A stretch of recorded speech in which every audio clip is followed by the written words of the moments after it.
This is Tim here from Your Six Studios. Today in this video, I'm going to show you how to use Google Lens. And Google Lens is amazing because it can help you identify pretty much any image. So if you have a tree, some sort of plant, a carport or something like that, it can help you identify that. So let's just swipe up and go to apps and type in Lens.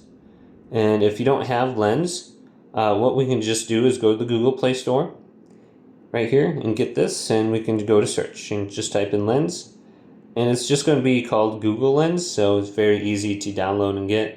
Here it is, Google Lens by Google LLC, and I have this on my other devices. We can install it there, but let's open it up now.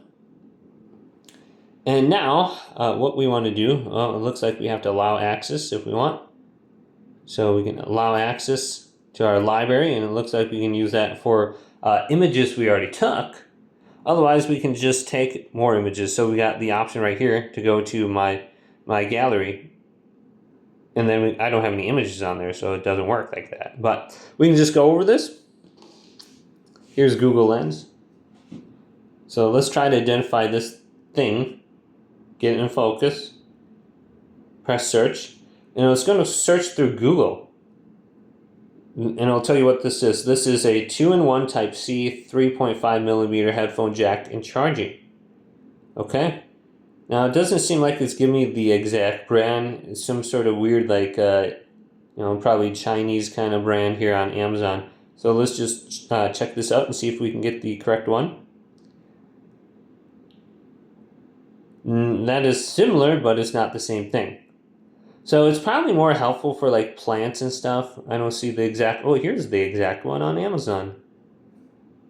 So let's flip it around and see if they actually got that right. Oh, I guess they did. So you have the option to find it. So this is the one I got. It looks like it's currently unavailable. So that's one of the bad things about all this stuff I have on my house. So you can use it like that. It's very useful to just find things on the internet. And then we got translate. So if you're trying to detect a language and you want to put it into English, that would have been so helpful in Germany when I was there. Did not know how to use the bus station or the train station. There was no English. And then we got live right here. I'm not sure what live is, but we can allow it. So this is going to do what? Oh, allow you to speak in different AI modes. Okay. We can do the video on here too. So this must be a new thing. I've never seen this yet. And then we got create.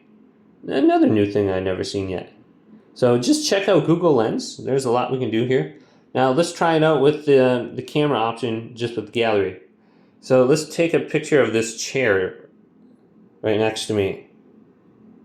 Let's see if it can identify whatever that is. So let's go back to Google Lens. Right here. Go to the gallery option. Allow access. Here's the chair. Okay, tap it, and it'll search for that chair.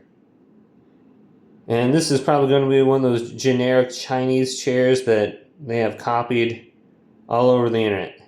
And I doubt I'd be able to get the same one. But like I said, if you're trying to identify something like a plant or something like that, amazing. Hopefully this video did indeed help you out. If it did, leave it a big thumbs up and subscribe to my channel down below.